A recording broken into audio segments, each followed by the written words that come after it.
Tribunal de l'actualité, acte 2, ravi de vous retrouver sur les antennes des médias leaders True TV et Watt FM. Bien le bonjour à vous qui nous faites l'amitié de nous suivre sur les plateformes Facebook et YouTube. Je suis Adam Scalet Ouedraogo, président de ce tribunal. Mesdames, messieurs, bonjour.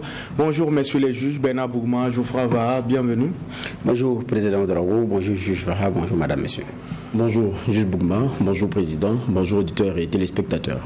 Les autorités de la transition au Burkina Faso prennent langue avec celles maliennes. Des émissaires du président Damiba ont séjourné vendredi à Bamako, une visite qui s'inscrit dans le cadre du renforcement de la coopération opérationnelle entre les deux pays dans la lutte contre le terrorisme. C'est le premier sujet enrôlé pour cette convocation. Le deuxième sujet, lui, est en lien avec le présumé massacre des civils par l'armée burkinabé. Sur cette affaire, la hiérarchie militaire apporte un démenti et annonce des investigations. Enfin, nous allons nous intéresser à l'actualité du côté de l'Hexagone avec la réélection d'Emmanuel Macron. Analyse et décryptage de ces sujets après les avant-propos.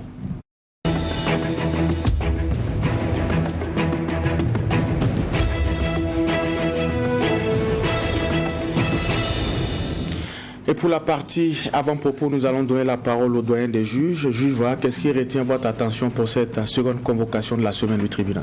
Oui, merci, président. Bon, c'est une note qui est signée de l'AJB, du SINATIC, de la CEP, du Centre de presse Nobel Zongo, l'OBM, l'APML et l'RCI sur la question de la liberté de la presse et donc d'expression aussi, et qui fait un certain nombre de rappels à l'endroit de nouvelles autorités et qui rappelle aussi un certain nombre de faits, notamment l'interdiction de filmer le président Damiba qui avait été apposé à certains journalistes par sa sécurité, avec des appareils qui ont été savamment fouillés et rassurer que par moment ces photos vidéos ont été écrasées et tout.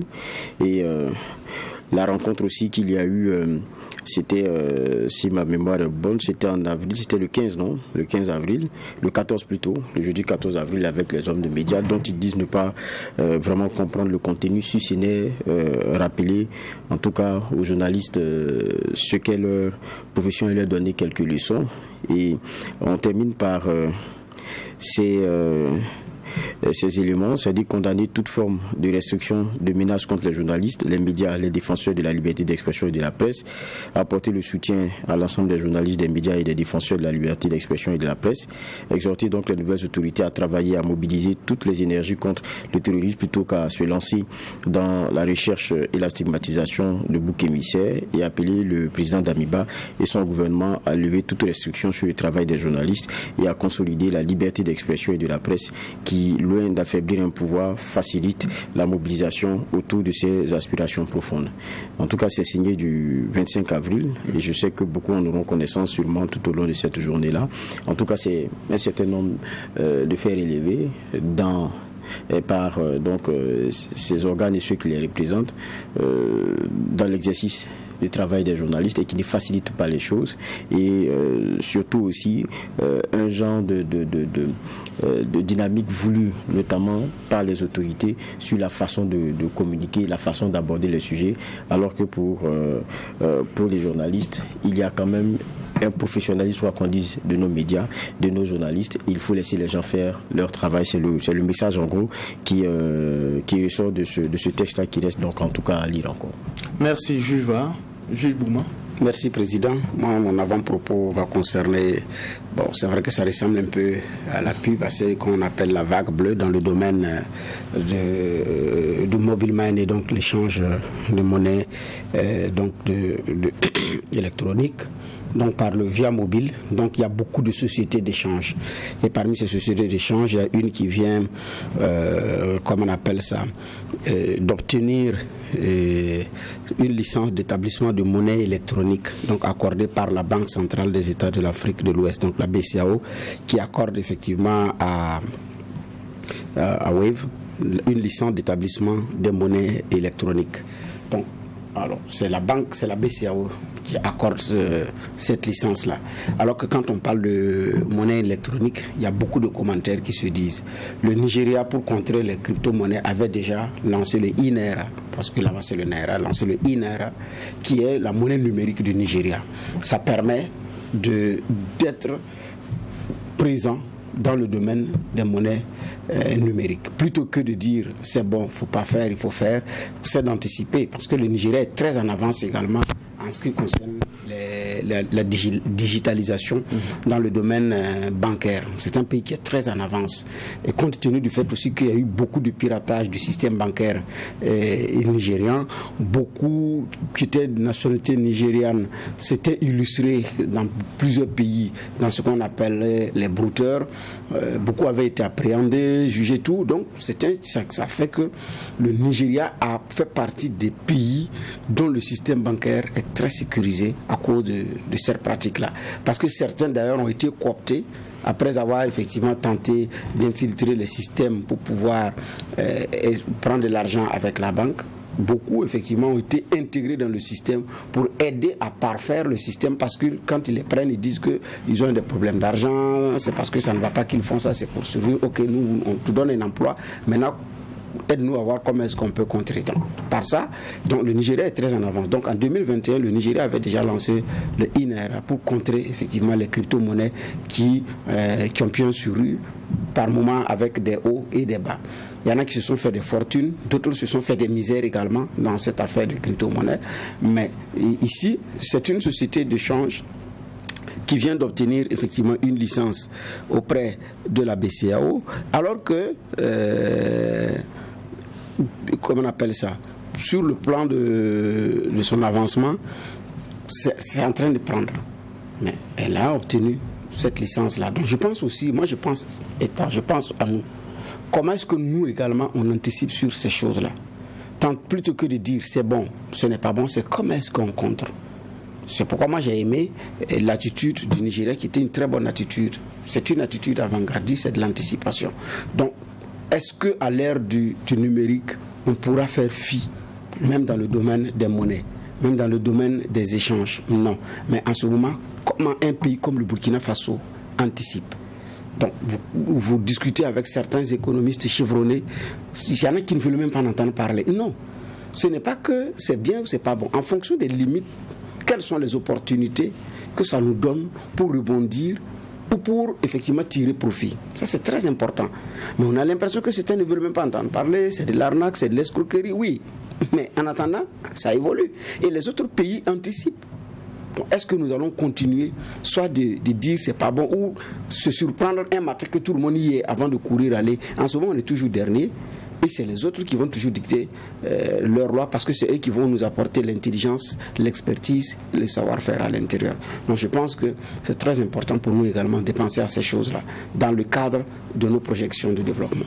Merci pour ces analyses. Nous allons également dire merci à l'équipe de réalisation de cette émission, le Tribunal de l'actualité, une émission qui nous permet d'être ensemble en direct et en simultané sur les antennes des médias leaders True TV et Watt FM.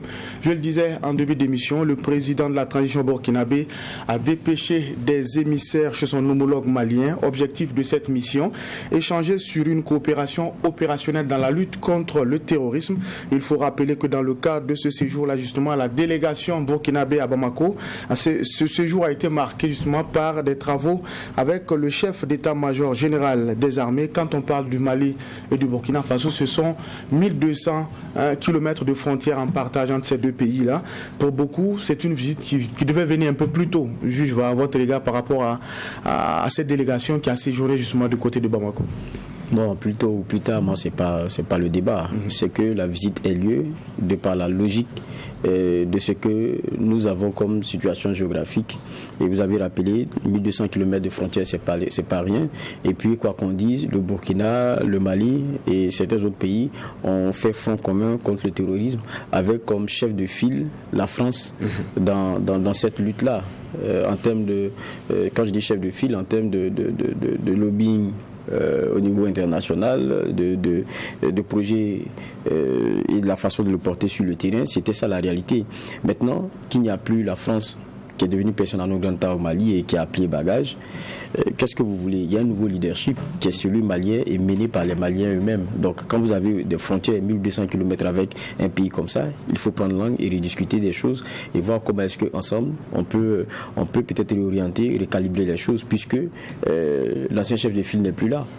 Donc c'est ça aussi la réalité. Donc il faut prendre langue et cela se fait de façon directe. Donc c'est logique déjà qu'il y ait cette mission-là. Et on rappelle qu'elle avait été conduite par le commandant des opérations du Théâtre national, le lieutenant-colonel Yves-Didier Bamouni. Il n'y a pas plus naturel et plus normal que cela. Maintenant, ceux qui voulaient voir ça un peu avant, bon, je ne sais pas s'ils sont MPSR ou bien ils sont à l'intérieur de la machine, pour savoir que bon, ça aurait pu être fait un peu plus tôt et que les uns et les autres ont lésiné, ont traîné les pas. Mais je crois que c'est de bon augure déjà qu'il y ait ça ici et maintenant. D'accord. Alors, juge Bougman, c'est vrai que beaucoup demandent qu'on privilégie l'offre domestique, mais en plus de l'offre domestique, il y a la coopération et cela peut se faire justement avec les pays voisins, la coopération sud-sud comme on l'appelle. On parle de ce qui a été fait à Bamako. Il y a aussi une expérience qui marche très bien avec le Niger. Nous avons eu récemment les résultats de l'opération Tanli 3 qui a permis d'engranger des acquis. Alors, est-ce qu'il faut aller dans ce sens-là, mettre beaucoup plus l'accent sur la coopération sud-sud? Exactement. Dans le cadre de la lutte contre le terrorisme. Oui, ce qu'on peut faire d'ailleurs, on peut faire ça, on ne peut pas, puisqu'on a des milliers de kilomètres de frontières. Donc, même si on a de bonnes collaborations, de bonnes coopérations avec d'autres pays, et qu'avec les voisins, la coopération n'est pas au beau fixe, la frontière immédiate que nous partageons, c'est avec le voisin, ce n'est pas avec le meilleur coopérant qui est situé à des milliers de kilomètres d'ici. Donc de ce point de vue, ça va de soi, ça coule de source. Personnellement, je l'assume, je l'ai plusieurs répété sur ce plateau. J'aurais espéré que cette rencontre soit plutôt que ce qu'on a vu. Moi, je fais partie aux premières heures du MPSR et je l'ai dit et je l'assume que c'était mieux de prendre langue rapidement avec Bamako et Niamey. C'est même pas Bamako seul. J'ai dit les trois pays, Bamako et Niamey, pour voir comment est-ce qu'on collabore ensemble. Parce qu'on est trois pays concernés par les attaques. Et plus vite nous agissons, plus vite nous gagnons du résultat. Mais plus on traîne, moins on engrange du résultat. Parce que quand le général Michon est venu à Ouagadougou, le commandant de Barkhane, quand il a tenu sa conférence de presse, il a dit clairement que compte tenu des opérations militaires avec les mercenaires, ce sont ses propos, avec les mercenaires au Mali, il y a un flux de terroristes vers le Burkina, il a dit. Donc pourquoi est-ce que nous traînons pour aller voir Bamako? Puisque quelqu'un qui dit que ces hommes ne travaillent pas dans un pays parce qu'à Wagner dit que compte tenu de cette opération, il y a un flux vers le Burkina. Il vous informe, ou du moins il nous dit ce que nous savons déjà. Qu'est-ce qu'il reste à faire? C'est aller voir avec Bamako et Niamey rapidement qu'est-ce qu'il faut faire. Maintenant, le MPSR a son calendrier. Nous avions appris que avant que la visite officielle n'ait lieu, il y a eu d'autres visites. Ça, nous avions appris ça. Qu'il y a eu d'autres visites beaucoup plus discrètes. Bon, voilà. Donc, parce qu'il y a les missions officielles et officieuses. Parce que ce n'est pas Bamako seul. Il y a eu Accra qui a été concerné, il y a eu Dakar parce que Macky Sall c'est le président de l'Union africaine,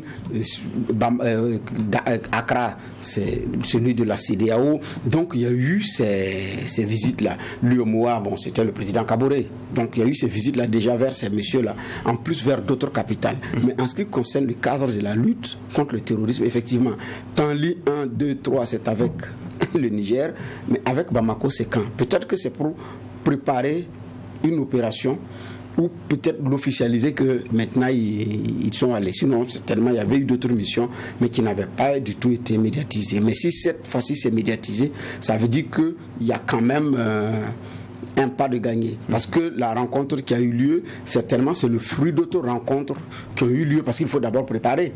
C'est sûr que des émissaires burkinabés ont été au Mali pour préparer la rencontre, préparer ce sur quoi est-ce que vous allez tabler. Quand vous venez, c'est beaucoup plus pour faciliter maintenant. Et puis, l'officialiser et repartir. Donc, avec les voisins, on n'a pas le choix. Même les pays qui sont parfois touchés ou pas, on n'a pas le choix. Et puis d'ailleurs, aujourd'hui, nos pays voisins qui ne sont pas touchés, c'est quel pays?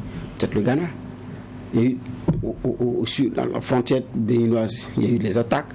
Ivoirienne, il y a eu attaques. Togo, il y a eu attaques. Donc ça veut dire que même avec ces pays, on a d'autres choix que de nous parler. Et plus nous nous parlons, plus, c'est bien. Et par exemple, avec la Côte d'Ivoire, à un moment donné, il y a eu des manœuvres conjointes entre l'armée burkinabé et l'armée ivoirienne. Ce n'est pas une première. Je ne pense pas qu'on peut taper 2 ans sans avoir eu des manœuvres conjointes depuis que les attaques terroristes ont commencé. On avait vu ces bases qui avaient été démantelées à la frontière ivoiro-burkinabé compte tenu de ces opérations-là. Donc aujourd'hui, nous ne vivons pas en vase clos, quelle que soit la puissance de feu de notre matériel. Si chez le voisin c'est un nid de terroristes, même si vous avez suffisamment de ressources, ça ne peut pas exclure qu'il y ait parfois des opérations, comment on appelle ça, ponctuelles sur votre sol. Donc on dort mieux quand chez le voisin aussi c'est calme, c'est serein.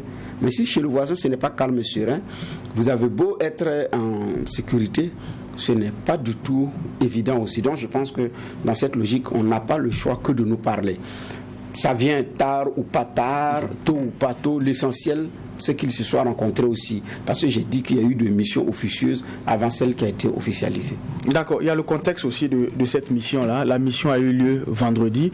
On se rappelle que le lendemain, il y a des organisations de la société civile qui avaient appelé à marcher pour justement demander aux autorités burkinabées de prendre exemple sur Bamako et de se tourner résolument vers la Russie. Alors, hasard de calendrier, est-ce que ces actualités sont liées, juge? Bon, ça nous pouvons maîtriser. Je pense que ce type de mission-là, ça se prépare de longue date et forcément, ça ne tombe pas comme ça, comme je ne sais pas moi, un jour de décision et puis on se lève, on prend un avion, on s'en va. Non, c'est pas possible. C'est des choses qui se préparent. Maintenant, il peut y avoir des concordances ou des coïncidences de calendrier, mais au-delà de cela, même moi j'écoutais par exemple le mot à dire ce matin avec David Nada, avec encore l'un de ses intervenants qui rappelait la question d'aller vers la Russie et tout. Mais à chaque fois quand on pose la question, et David même le posait aussi à celui qui l'appelait, quand on dit aller vers la Russie, qu'est-ce qu'on entend concrètement? Parce que n'oublions pas que le Burkina Faso est en coopération avec la Russie.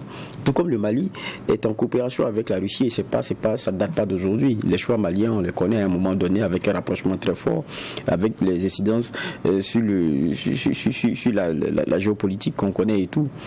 Donc, c'est des choix qui sont faits depuis. On a des coopérations plurielles avec des États qui sont aussi nombreux que variés.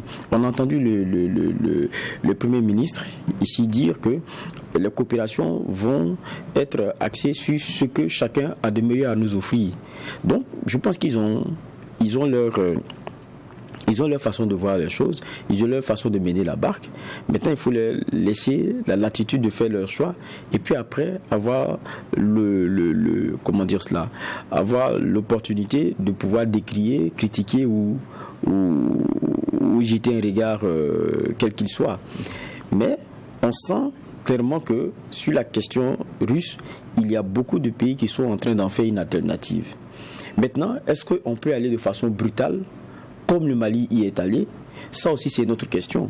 Parce qu'on connaît la réalité du Burkinabé. Le même qui dit aujourd'hui allons vers la Russie, ce n'est pas les mêmes qui vont accepter lorsque les sanctions vont venir.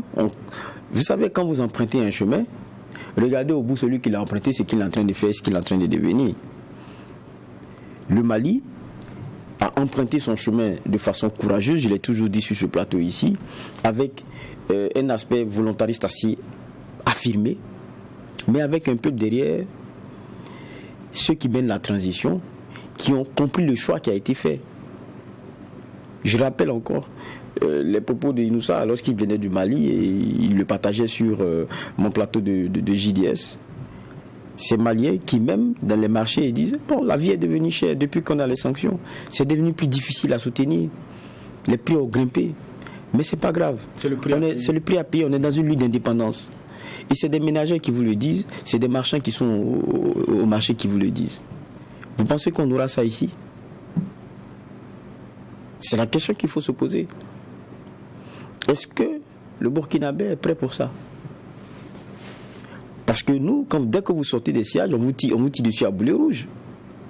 Est-ce qu'il faut aller frontalement comme le Mali le fait? Ça, c'est une grande question.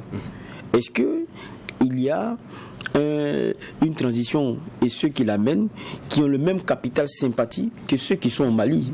Bon, Goïta n'a pas le même capital sympathie que le président d'Amiba. Ça, on n'a qu'à le dire de façon claire. J'ai rappelé tout à l'heure en avant-propos, déjà la petite bagarre qui est en train de naître avec le rappel fait par les organisations de médias et concernant nos autorités. Quand c'est comme ça commence déjà à ne pas bien faire. Donc il y a une réalité aussi qu'il faut qu'on accepte de bien regarder. La Russie, de façon claire, est une véritable alternative qui en tout cas semble assez intéressante. Quand on regarde les résultats que les Maliens commencent à engranger, c'est difficile de ne pas lorgner et de ne pas regarder et de ne pas se demander est-ce que ce n'est pas possible avec un choix pareil de pouvoir s'en sortir. Mais n'oublions pas, le Mali et sa réalité n'est pas le Burkina Faso. Et puis, le type de terrorisme qu'on a au Mali n'est pas forcément celui qu'on a au Burkina. Le type de terrorisme qu'on a au Mali, qui a subi de plein fouet la descente de la Libye, de ces groupes aussi divers que variés, c'est pas la même chose que ce qu'on a au Burkina. Nos autorités le rappellent à souhait. Ici, on a essentiellement des Burkinabés qui se sont retenus contre la patrie avec des raisons qui sont pour beaucoup connues et pour certains qu'il faut encore aller chercher. Donc quand ces raisons-là, vous ne les attaquez pas sur les questions de développement, sur les questions d'un sentiment de laisser pour compte, quand ces éléments-là, vous n'y allez pas, vous ne voyez pas la profondeur de l'élément et que vous n'essayez pas d'y apporter une solution, vous risquez de vous tromper dans les choix que vous faites. Parce que n'oublions pas quelque chose, ce qu'on veut par exemple pour ce qui est du Mali, la coopération, elle est purement militaire. La coopération avec la Russie, ou bien qu'on dise Wagner et autres, c'est sur la question de l'opérationnel militaire, pur et dur. Est-ce que quand on regarde pour le cas burkinabé, c'est d'abord ça? Quand on écoute en tout cas nos autorités actuellement avec le diagnostic qui a été fait, je crois que ce n'est pas forcément le cas. Et en avant-propos, je rappelais la date qui avait été donnée par notamment dans l'écrit des organes de médias, c'était jeudi 14 avril, échange direct entre les patrons de médias, directeurs et autres, et le président du Faso, d'Amiba, l'échange direct. Moi j'y étais. Quand on écoute le diagnostic qu'ils font, c'est pas pareil. On a un terrorisme qui est d'abord fait, peut-être à un moment donné, des personnes qui venaient attaquer et qui sont reparties, mais maintenant, c'est vraiment des Burkinabés qui sont avec nous, qui ont des raisons et qu'ils mettent en avant pour tourner l'arme contre la patrie. Et il le dit, la guerre, on ne peut pas la gagner seulement de façon militaire. Donc si on fait le choix de se mettre tout le monde à dos, juste par le fait qu'on veut peut-être une option militaire, se disant que c'est celle-là qui est la bonne, et que par après, si on avait une alternative avec un pays comme la Russie, ça veut dire qu'on pourra en finir avec la guerre. Peut-être qu'on se sera trompé parce que les mêmes causes-là produisent les mêmes effets. Vous en trouverez d'autres Burkinabés qui reprendront des armes pour les mêmes raisons contre cette patrie-là. Donc il faut trouver aussi, quoi qu'on dise, sur un autre chantier, le pourquoi de ce qui est en train de nous arriver. Et peut-être que petit à petit, on pourra trouver des solutions. Le Mali est courageusement et résolument entré dans une réalité. N'oublions pas que pour ce qui est du Mali, il y a un peu plus de... C'est 12 ans, non? Lorsque ces messieurs-là étaient en train de descendre sur la capitale, ils étaient en train de descendre et prendre la capitale. Il y a eu l'intervention des Français, c'était Serval en son temps, pour stopper net cette progression vers la capitale. Le Burkina n'a pas connu ça. Et qu'il y ait ces forces conjuguées là qui repoussent jusqu'à arriver à un seuil où on n'a plus compris les Français, où ils n'ont plus voulu qu'on puisse avancer, et après leur décision, on a eu des terroristes qui ont été mis dans un confort et parqués dans une zone qui est une zone de tout droit pour eux, et une zone interdite pratiquement pour les FAMA. C'était la réalité. Mais ça, le Burkina n'a pas connu ça. Donc, je pense qu'il faut peut-être refaire l'analyse des choses et puis se reposer les bonnes questions. le Burkina a déjà une coopération avec, avec la Russie. Qu'est-ce qu'on veut lorsqu'on dit on veut la Russie? Je pense que si les personnes qui disent on veut la Russie arrivent à se l'expliquer, je pense que ça sera déjà plus intéressant et arrivent à s'expliquer le diagnostic, à se faire le diagnostic vrai de la réalité burkinabé. Peut-être là on peut engager le discours, le débat. Maintenant, quoique rejeter un pays, c'est pas ça le problème, ou bien penser que la solution viendrait forcément d'ailleurs, ce n'est pas ça le problème. D'accord. Alors en tout cas avec cette visite de la délégation burkinabé à Bamako, beaucoup ont vite fait le parallèle et ont ramené le débat justement sur la coopération souhaitée par certains avec la Russie. Et sur cette question-là, le Premier ministre a été clair lors de son passage à l'Assemblée nationale. Geoffroy le rappelait tantôt. Le Burkina Faso est résolument tourné vers cette diversification-là. Maintenant, il ira avec les pays qui viendront aussi avec la sincérité et cette collaboration voulue. Finalement, qu'est-ce qui fait que ça coince? Qu'est-ce qui fait que ça fait toujours débat? Parce que les propos du Premier ministre sont assez clairs. Est-ce que c'est le message que beaucoup ne comprennent pas ou bien c'est le récepteur qui a un souci? Non, nous sommes acculés par les attaques terroristes. Donc les uns et les autres estiment qu'il faut aller vite dans la recherche des solutions.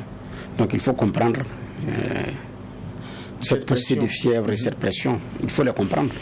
On frôle les 2 millions de déplacés internes avec ce qui va sur le plan humanitaire, sur le plan même de manque de sérénité, même de ceux qui sont dans des zones qui ne sont pas touchées. Vous êtes dans des zones qui ne sont pas touchées, mais ça ne veut pas dire que vous n'êtes pas touché indirectement parce qu'on a des parents, on a des amis. Donc la réalité, elle est là, implacable. Et pour prendre certains axes aujourd'hui, c'est très compliqué. Dans ceux qui sont dans le domaine, dans plusieurs autres domaines, ce n'est pas aussi simple. Sans compter que maintenant, il y a eu un coup d'État avec tout ce qui va également sur le plan de la coopération avec d'autres organismes internationaux qui ne parlent pas à des gens qui ont fait un coup d'État et qui sont clairs. Donc il y a la menace de suspension même de certains pans de la coopération. Donc sur le plan bilatéral, il y a un risque.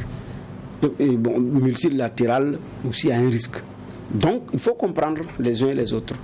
Mais maintenant, je pense aussi que le Premier ministre a été clair. La diversification, je pense d'ailleurs qu'on a déjà des partenaires diversifiés. Nous avons des partenariats avec beaucoup de pays. Chine, Belgique, France, Turquie, États-Unis, Russie, même la Russie. Il y a des Russes qui sont dans les mines burkinabé. Donc sur le plan de la coopération, on a plus, c'est diversifié. Maintenant, est-ce qu'il faut ajouter ou renforcer avec certains? C'est beaucoup plus là l'enjeu, quoi. Sinon, si c'est la diversification, mais on a de nombreux partenaires. Je dirais d'ailleurs très nombreux. Par rapport à ce qu'on a, je ne pense pas que ce soit un problème de diversifier encore. Maintenant, renforcer les pans de la coopération avec certains pays, ça oui. Et l'autre mot qui est aussi vrai, c'est la sincérité. La sincérité dans cette coopération, elle est un élément fondamental. C'est fondamental parce qu'en ce moment, vous n'avez pas de souci à vous faire par rapport avec qui est-ce que vous mettez en route votre politique de développement, vos politiques de coopération. Donc la sincérité est un élément, je pense c'est beaucoup plus important de mettre l'accent sur les questions de sincérité. Ça, c'est beaucoup plus important. Donc, on a beau diversifier. La diversification, c'est quoi? Ajouter comment on appelle ça, de nouveaux pays comme pays coopérants, ou bien c'est quoi? Parce que je dis bien, presque tout ce qu'on présente au monde comme grande puissance, nous les a comme alliés dans la coopération. Que ce soit l'ensemble des 5 qui siègent aux Nations Unies, ceux qui ont le droit de veto, on est déjà avec tous les 5. Il reste qui? Même les autres puissances qui n'ont pas le droit de veto, mais qui comptent, comme l'Allemagne, comme la Turquie. Nous sommes encore également avec eux. Donc c'est quel autre nouveau partenaire à diversifier qu'on n'a pas dans notre panier de coopérants? Je ne vois pas. Maintenant, c'est avec qui on est le plus sincère, ou le plus proche possible. Parce que les domaines d'intervention aussi ne sont pas les mêmes d'un pays à un autre. D'un pays à un autre, ce n'est pas forcément les mêmes niveaux de coopération. Avec d'autres, on est beaucoup plus dans le commerce. Avec d'autres, on est beaucoup plus dans l'appui sur le domaine agricole. D'autres, c'est dans d'autres segments. Donc, sur le plan de l'armement, avec la Turquie, l'accord qui a été signé par rapport à l'industrie de l'armement, Ça, c'est un autre pan que peut-être on n'a pas avec d'autres pays. Donc peut-être la diversification, ce sont maintenant ce que moi j'appelle les produits de cette coopération. Maintenant, avec qui on est qui est plus sincère avec nous et avec qui nous sommes plus sincères. Parce que la sincérité, c'est pas censuré que ça a double sens. Notre sincérité est aussi la sincérité du probable partenaire. Donc je pense que c'est beaucoup plus sur ces questions qu'il faut effectivement tabler. Maintenant, est-ce que c'est la pression de la rue qui fait courir Ouagadougou vers Bamako? Non, je ne pense pas. C'est sûr que c'était dans l'agenda. Maintenant, coïncidence de calendrier, ça peut permettre également de réduire les ardeurs des uns et des autres qui commencent à dire ils nous ont entendus ou ils ont fait ceci, je ne sais pas moi. Mais quoi qu'il en soit, nous sommes dans une situation où les partenaires sincères sont les bienvenus dans le cadre de cette lutte-là. En ce qui concerne la France, qui est décriée, dont on doute de sa sincérité, c'est parti aussi des faits. Je rappelle qu'après le déclenchement de l'opération Serval en 2013, à Bamako, des femmes ont mis des enfants au monde et les parents les ont donné le nom François Hollande. À Bamako, la France était célébrée. Hollande était porté en triomphe, en héros à Bamako. Donc des gens sont allés jusqu'à donner le nom François à leurs enfants, parce que c'est le Messie, c'était le Messie en son temps. Mais pourquoi quelques années après, cette fièvre-là retombe, jusqu'à un moment donné, on remet en cause la sincérité de la coopération. Je pense aussi qu'à un moment donné, l'ensemble des partenaires aussi doivent se poser des questions. Si nous ont célébré hier, aujourd'hui nous en veulent, est-ce que nous n'avons pas une part de responsabilité? Est-ce que ce regard sincère a eu lieu ou bien il n'a pas eu lieu? Donc je pense aussi qu'il n'y a pas à négliger. Ce sont des éléments qui sont aussi importants à voir. D'accord. Je vois qui va ajouter quelque chose. Oui. Moi je crois aussi que peut-être quelque chose qu'on confond très souvent aussi, c'est qu'on a l'impression que la déception la déception concernant la sincérité de la France, quoi qu'on dise, dans sa présence militaire dans ce combat-là, concernant nos pays, joue et apporte de l'eau au moulin à ceux qui veulent qu'on fasse le basculement vers la Russie. C'est ça aussi la réalité. Mais il y a une France qui, en pliant bagage du Mali, cherche à se repositionner. Et on a vu le point de presse qui a été mené chez l'ambassadeur de France ici au Burkina, qui en disait long sur certaines intentions. Je pense que ça aussi, il y a beaucoup qui craignent, qui se disent c'est le moment aussi de mettre la pression, parce que si on commence à avoir des bases ici, on ne sait pas ce qui pourrait arriver. Je crois aussi qu'il y a une opinion qui est en train de regarder cela et puis qui est méfiante. Et puis, il y a des raisons d'avoir cette méfiance-là. Lorsqu'on sait que la question de ce terrorisme, aussi, quelquefois, va vers le rejet de la présence de l'Occident. Et donc, le recevoir, c'est quelquefois aussi se mettre... c'est s'exposer sur ce chapitre-là. Donc, il y a beaucoup de débats dans ce débat. Mais pour revenir à ce que nous enclenchions au début, j'ai dit c'est important et intéressant qu'aujourd'hui, le Burkina prenne langue rapidement avec le Mali comme ça s'est fait, parce que 1200 km de frontières, c'est pas rien.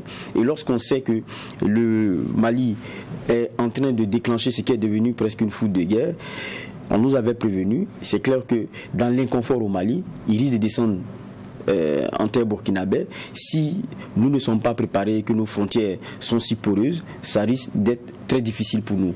C'est ensemble qu'on peut combattre ce terrorisme-là, mais en comptant d'abord sur l'offre domestique qui sera bonifiée, parce qu'il y a beaucoup à redire sur nos offres, et je pense que ceux qui sont venus au pouvoir, ce n'est pas ce qu'ils ont critiqué, ce n'est pas parce que le Burkina n'a pas fait le choix d'aller avec la Russie. Ce n'est pas parce que le Burkina ou l'ancien président Roch Kaboré n'a pas fait de bons choix de coopération. C'est pas ça. C'est sur l'offre domestique, ils ont trouvé que les choix n'étaient pas bons. Donc ce qu'il faut bonifier d'abord, c'est les décisions, les choix, la dynamique et la vision sur notre offre domestique en matière de sécurité. C'est là où on doit sentir que les changements sont en train de porter des fruits.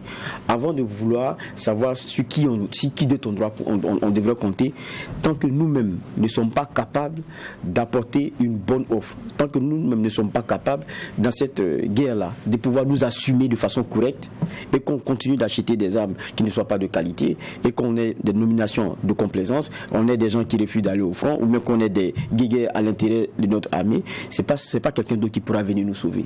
Je crois que c'est ça aussi la réalité. D'accord, nous allons changer de sujet, mais rester sur la même thématique. On se rappelle, Radio France Internationale, dans un article paru le 22 avril 2022, révélait que plus d'une centaine de civils auraient été tués lors d'exactions des forces armées du Burkina Faso. La réaction de la hiérarchie militaire ne s'est pas fait attendre.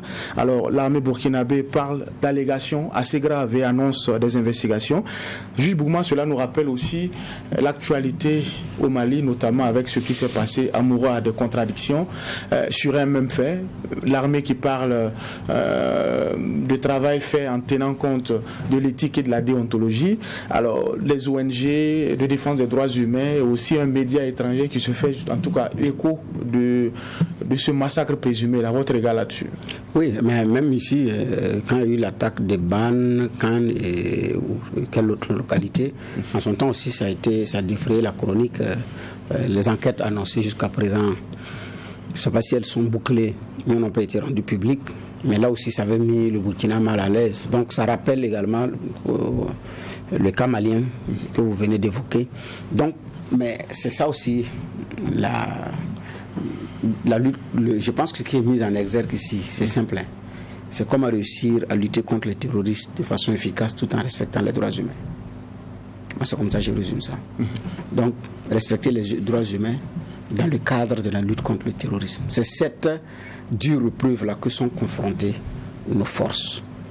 Parce que savoir trier le bon grain de livret, arriver à neutraliser, comme le disent dans le jargon militaire, les terroristes, dans le respect des droits humains, mais aussi savoir faire la part des choses, donc c'est-à-dire préserver la vie des civils innocents, c'est beaucoup plus là. Je pense que c'est là l'enjeu. Mais en même temps, neutraliser un terroriste, c'est une vie humaine qui est aussi désactivée. Alors, c'est très difficile à assumer comme responsabilité. Il y a un pays à sécuriser, il y a des combattants ennemis comme le disent les militaires en face, avec une très bonne infiltration au sein des populations, avec une très bonne complicité au sein des populations, que savoir effectivement que lui il ne l'est pas, ce n'est pas réservé à, comme on appelle ça, à n'importe qui, à n'importe quelle personne. Et dans le contexte actuel, ce n'est vraiment pas très simple. Donc, ça ne peut pas ne pas faire courir nos autorités rapidement pour démentir et informer qu'il y a des investigations qui vont se faire. Parce qu'en même temps, ces autorités la regardent, parce qu'il y a une communauté internationale aussi qui tient au principe du respect des droits de l'homme, qui regarde et qui peut se dire, mais qu'est-ce qu'il y a? Est-ce que c'est vrai ou ce n'est pas vrai? Donc je pense que c'est pour ces raisons que le ministre de la Défense s'est cru le devoir effectivement de répondre, de remettre en cause ce qui a été dit, mais d'annoncer néanmoins qu'il y aura des enquêtes. D'accord. Alors, dans ce communiqué justement signé par le ministre de la Défense, il est dit clairement que les opérations ont été menées dans les règles de l'art. On rappelle également qu'il y aura des investigations qui vont se faire, mais aucun mot sur le média justement qui a relayé ce qu'on a qualifié d'allégations assez graves. Votre réaction là-dessus? Oui, je l'avais pris en avant-propos ici, c'est RFI, pour ne pas le nommer, qui avait révélé qu'il y avait une centaine de personnes qui avaient été tuées, et de civils. Et que dans les témoignages qui sont rapportés, je pense qu'il y a un jeune homme qui dit qu'ils ont tué tous les hommes et tous les adolescents de la contrée là. Et qui revient et après il y a le journal qui rappelle que le président d'Amiba avait rappelé que pour ce qui est de certains terres d'opération, tout le monde était prévenu qu'il fallait les quitter, comme si cette seule phrase là justifiait qu'il y a eu sans ménagement aucun ou sans discernement une armée qui est descendue et a tiré sur tout le monde et tué tous ceux qui étaient là. Bon, c'est comme ça a été présenté, en tout cas quand vous lisez l'article, et eux-mêmes après ils parlent d'allégations qui sont assez graves. J'ai dit bon, parce qu'on avait reçu le CSC avant, j'ai dit bon, ils émettent en clair ici à Ouagadougou, est-ce que si un média burkinabé le faisait, le traitement serait le même? Et là, je m'en remettais à la régulation. Maintenant, il y a des autorités aussi qui sont là, mais il y a une réalité. On ne peut pas taire des soupçons, ou bien on ne peut pas les ignorer. Parce que dans cette guerre-là aussi, quoi qu'on dise, s'il y a des bavures de ce genre, s'il y a des impairs, il y a des inconséquences de ce genre-là, ça n'arrange pas nos troupes. Parce que c'est ça aussi la réalité de ce que je disais à un moment donné. Ceux qui se retournent contre le Burkina Faso, qui sont des Burkinabés, ils ont des raisons qu'ils avancent. Et donc, s'en prendre à certaines populations, si c'est vrai, ça va être grave. Pour même les opérations que nous menons. Donc c'est important de pouvoir, lorsqu'il y a ce type de soupçons-là, de les élaguer très vite et puis diligenter des enquêtes pour qu'on en ait le clair mot. Ça c'est très important. Mais ça reste toujours délicat. Ça reste toujours délicat, d'autant plus que quelquefois on a l'impression que il y a un regard sur ce que nos pays vivent là qui n'est pas empreint de certaines réalités. Parce que, dites-moi, c'est quoi un civil et c'est quoi un terroriste? Quelle est la différence? C'est-à-dire que le terroriste, c'est le civil que le militaire vient trouver qui a porté l'arme. Quand on le retrouve sans arme, qu'est-ce qu'il est? Il y a quelque chose de complexe aussi dans ce qu'on est en train de dire. C'est une guerre qui est vraiment asymétrique. Le militaire qui est en tenue, il fait face à qui quand il va dans le théâtre des opérations? Lorsqu'il va trouver un camp de personnes qui sont là en attente d'aller opérer. Ceux-là, c'est qui? C'est pas des civils? Je me pose la question, est-ce que ceux-là, c'est pas des civils? Ces terroristes-là, c'est des militaires? Voilà pourquoi je dis qu'il y a une complexité dans ce qui se mène comme guerre, et il y a je ne dirais pas une facilité, mais il est difficile de prouver quelquefois un certain nombre d'éléments. Mais il y a aussi qu'une armée doit avoir une rigueur. On ne peut pas tuer tout le monde et n'importe qui comme ça. Ça aussi, c'est un sentiment qu'on devrait avoir. Donc, j'ai dit, il y a quelque chose qui est assez complexe. Et donc, quand vous avez quelquefois des médias qui disent des choses comme ça, et puis très souvent, il y a ce 2 poids 2 mesures dans la façon d'apprécier un certain nombre d'éléments. Je ne vais pas rappeler ce qui s'est passé encore à Mpoko, où des jeunes ont été violentés, violés par des soldats français. Accusation faite par ces jeunes-là. Mais il y a eu un non-lieu à la fin. Les médias là, qu'est-ce qu'ils en ont fait? Ils ont tué l'affaire, c'est pas parti plus loin que ça. Parmi les militaires qui avaient été accusés, dans l'ordinateur de l'un, il avait été trouvé même des vidéos pédophiles. Qu'est-ce qui lui est arrivé? Pas grand-chose. Il y a quelquefois du 2 poids 2 mesures dans la façon de traiter certains éléments, même sur le théâtre, où les forces françaises opèrent ou bien les forces de certains médias dont ils répondent opèrent. C'est ça aussi la réalité et la guerre communicationnelle de défense dans laquelle on est. On a vu la question malienne, peut-être qu'on va y revenir tout à l'heure, avec le scandale et les interprétations qui sont en train d'être faites sur un certain nombre d'éléments. Donc, je veux dire, il y a quelquefois ce puissement-là qui est entretenu autour, où quelquefois on ne sait plus quoi faire. On a l'impression que peut-être c'est pour contenir, je ne vais pas dire contenir certaines opérations, en tout cas mettre certaines dynamiques très mal à l'aise, mais c'est très difficile. Mais il y a une obligation, ça je le dis encore, de bien regarder et d'élucider, parce qu'on ne peut pas aussi se permettre certaines bavures, parce que c'est comme ça aussi qu'on radicalise certains de nos frères, parce qu'on ne peut pas accepter qu'on vienne et qu'on tue ses parents comme ça, et qu'on dise que non, il n'y a rien, que c'était des terroristes. Si c'est vrai que ça s'est passé comme ça, il faut que ça se sache, et ça c'est très important. D'accord. Alors, traitement de l'information en temps de crise, notamment dans un contexte de lutte contre le terrorisme, le débat, il n'est pas nouveau. Au Mali, on a utilisé la méthode forte et on est allé jusqu'à suspendre en tout cas les fréquences de RFI et de France 24. Au Burkina Faso, beaucoup estiment qu'il faut trouver en tout cas une bonne façon de réguler, permettre à ces médias nationaux et internationaux de faire leur travail, mais tout en restant en tout cas à cheval sur les textes. Votre regard là-dessus? Oui, je dis c'est pas simple pour tout le monde. Celui qui dirige, celui qui est sur les théâtres des opérations, qui porte l'arme pour combattre, et en arrière-plan ceux qui traitent l'information. Non, c'est vraiment pas simple pour tout le monde, compte tenu de la délicatesse de la situation et de sa sensibilité. Du reste, notre métier s'exerce également dans des règles. Il y a un régulateur, il y a des autorités. Si quelqu'un enfreint à ces règles, moi sincèrement ça ne me dérange pas du tout, puisque on sait que c'est régulé. C'est cela. Maintenant, dans la régulation, il n'y a pas d'appréciation à géométrie variable. Ce n'est pas une affaire de justice à double vitesse, non. C'est la même rigueur du traitement, la même rigueur pour tout le monde. Donc, de mon point de vue, s'il y a un média national ou international qui a péché, mais bon voilà, que la rigueur de la loi s'applique, c'est tout. Maintenant, si on va le faire à géométrie variable, ça ne va pas marcher. Et c'est là où, effectivement, nous attendons la suite par rapport à nos autorités. Et ce n'est pas nouveau. Quand il y a eu l'attaque de l'état-major général des armées, des médias internationaux ont donné de faux chiffres. Et quand les vrais chiffres ont été communiqués, ils n'ont pas demandé. Jusqu'à présent, ils ont maintenu les faux chiffres.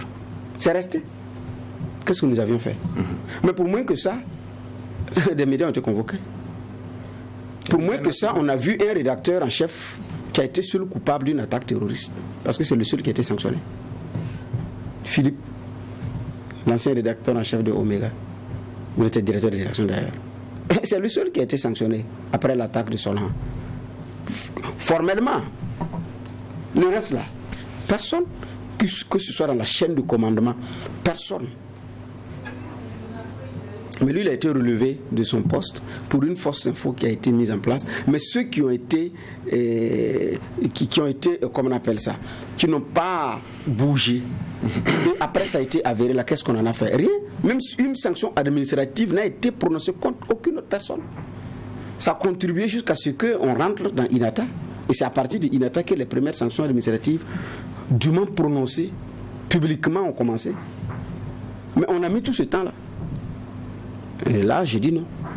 Donc, c'est-à-dire que ça ne doit pas être, j'ai dit bien, à géométrie variable. D'accord. Alors, il nous reste une poignée de minutes. Nous allons jeter un regard sur l'actualité du côté de la France. Et je l'ai rappelé, Emmanuel Macron a été réélu dimanche 24 avril pour un second mandat. Il rempile donc face à une extrême droite qui ne s'est jamais aussi bien portée. Juge, est-ce que vous êtes surpris du résultat des urnes? Non, je ne suis pas surpris. Parce que quand on regarde, c'est vrai que pour certains, non. Quand on regarde Macron, il est le premier président de la 5e République à se faire réélire, donc ça paraît comme un exploit et tout. Mais ça a été comme Le Pen face à Chirac. Ça veut dire qu'au second tour, c'est tout le monde contre le Front National devenu Rassemblement National. Mais bon, moi j'aime l'appeler Front parce que ça ramène à la réalité de ce que c'est depuis Le Pen père et de ce que ça transpire dans sa réalité, même si on veut lisser par des noms après et faire comprendre qu'on est passé à autre chose avec ce vernis que met Le Pen fille Marine. Moi j'aime appeler le Front pour rappeler ce que c'est. Et donc à la réalité c'était toute une communication pour ne pas que ce nationalisme qu'il pense exacerber français là ne vienne au pouvoir, parce que ça serait un mauvais message envoyé de ce que pourrait être une France qui se veut ouverte sur le monde et tout. Et donc ce n'est pas tant le choix pour Macron, mais beaucoup plus le refus de voir ce RL-là ou FN-là revenir, venir à la présidence. Je crois que c'est ça qui a été la réalité. Et la preuve, on a écouté des discours de certains comme Mélenchon, qui n'y est pas allé du dos de la cuillère pour dire ne votez pas Marine Le Pen. Ça a été ça aussi, alors qu'on sait qu'il a eu plus de 20 points au premier tour, 22 si ma mémoire elle est bonne. Donc c'est quelque chose qui pèse aussi, quoi qu'on dise. Donc il y a eu cette réalité-là, et puis cette campagne faite, je ne parlerai pas de dénigrement, donc tout cela concocté comme ça a fait que, Macron il est passé. Mélenchon même disait qu'il est mal élu. Parce qu'à la fin, ce n'est pas son programme qui a fait qu'au second tour, il est passé, mais c'est le refus de voir Marine Le Pen à la présidence. Donc, on ne peut pas se gargariser ou bien s'enorgueillir outre mesure. C'est une réalité, ça c'est un fait. Maintenant aussi, il faut constater qu'il y a ce nationalisme qui gagne du terrain en France, parce que le Rassemblement national là a glané plus de 40% des suffrages. Elle est allée jusqu'à 40, frôlant les 42, non, % Marine Le Pen. Ça, c'est un message fort. Ils sont en train d'aller crescendo. C'est ça aussi le constat que j'ai fait. C'est ça le vrai visage aussi d'une bonne partie de la France qu'on ne veut pas nous dire. C'est ça. Parce qu'on connaît le programme, on sait ce que cela transpire, ce qui est prévu pour les frères africains qui y sont, comment est-ce qu'ils sont vus. C'est ça la réalité. D'accord. Au lendemain de cette réélection-là, les messages ont commencé à fuser, les messages de félicitations. Les chefs d'État africains ont en tout cas salué cette victoire d'Emmanuel Macron. Justement, sur cette question-là, beaucoup se posent la question quelle sera la politique africaine de la France pour ce second quinquennat d'Emmanuel Macron. Président, ce n'est même pas des messages de félicitations, c'est des messages de soulagement. Il se dit soulagé parce que Marine n'est pas passée. Oui, il y en a qui le disent. Je suis les médias qui se soulageaient parce que soulagé, oui, effectivement, Marine Le Pen, Marine gagne en galon. En 2017, elle était à 33% au second tour. Cette année, elle est montée. Donc ça veut dire que, elle-même, elle a dit, en 2017, au premier tour, elle avait 21%. Cette fois-ci, elle a fait mieux que ça. 33% au second tour. Et cette fois-ci, elle monte. Quand on prend l'ensemble des dom-tom, Guyane, Martinique, Guadeloupe, elle a battu Macron à plus de 60% quand on fait la sommation. Donc, ça veut dire que c'est un message. Elle a même dit que c'est le signe que son message passe. Bon, bref, pour revenir à ce que l'Afrique pourrait attendre, mais c'est la même chose que l'Afrique va attendre. Je ne sais pas qu'est-ce qu'il va changer. Parce que pour la politique africaine de la France, qu'est-ce que Macron va changer à partir de cette année qu'il n'a pas fait dans son premier mandat, qui était un enjeu grandeur nature. Il arrivait à un moment donné où la France avait marre des anciens partis politiques. Sarkozy est reparti sanctionné par une façon de faire son arrogance. Hollande, que les Français ont considéré comme mal élu, président par défaut, mou et tout, mais il fallait trouver quelqu'un qui ne soit vraiment pas dans le carcan des partis politiques. Donc un produit hybride, et c'est Macron, avec le résultat également qu'on connaît. Regardez comment Macron a été accueilli par les Gilets jaunes. Ça n'a pas été simple pour lui d'ailleurs. Il a fallu l'incendie de la cathédrale Notre-Dame de Paris pour sauver Macron. Le discours qu'il avait enregistré le même jour pour passer, c'était catastrophique. Après, la vidéo a circulé, on a regardé. Par rapport à la crise, ce n'était pas un discours qui allait le sauver. Mais bon, l'incendie de Notre-Dame de Paris a plus ou moins sauvé le soldat Macron. Alors, est-ce que sur le plan africain, on est en droit d'attendre grand chose? Moi, je dis non. Je suis en droit d'attendre de Damiba, de Bazoum, de Goïta, d'Alassane Ouattara, parce que c'est eux nos présidents. D'accord. Mais pas forcément que la grande France de nos ancêtres, les Gaulois, puisse venir régler nos problèmes. Non. Maintenant, entre nous, il y a un devoir de sincérité à avoir. Il y a des aspects de la coopération sur lesquels nous devons pouvoir choisir et pour pouvoir l'exprimer. Mais s'attendre à ce que ce soit lui le sauveur, c'est se tromper parce que c'est les Français qui ont élu leur président. C'est même pas sur la base de son programme. D'accord. Alors on va permettre à Juva de donner peut-être son regard là-dessus. Il y a la question sécuritaire, l'influence de plus en plus grandissante de la Russie sur le continent. Et clairement, la question africaine sera au cœur de ce second quinquennat. Oh non. Tout comme dans le débat français, la question africaine a été très absente, si vous l'avez remarqué.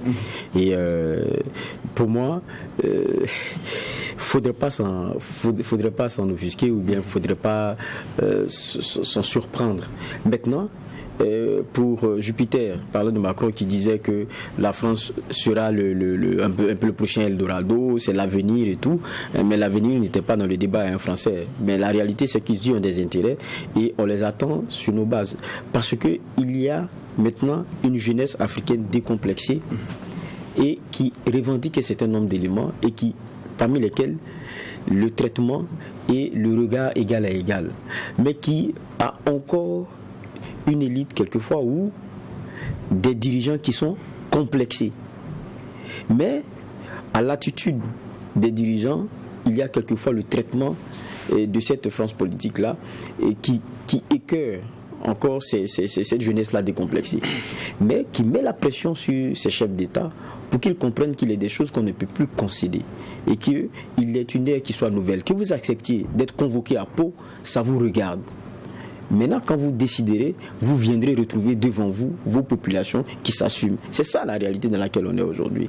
Qui aurait cru à un moment donné qu'il pourrait y avoir entre diplomatie un chauffement si fort, qui plus est un pays comme le Mali et la France qui oblige les Français à partir Dardar, ça c'était pas des choses possibles. Pas que ce soit forcément le bon exemple, mais ça oblige aussi, quoi qu'on dise, à ces relations-là de se mettre dans une dynamique de respect mutuel. Et ça c'est important. Il y a des choses qu'on a entendues de l'audience qui ne peuvent pas se dire. Et malheur en a pris, les Maliens se sont assumés.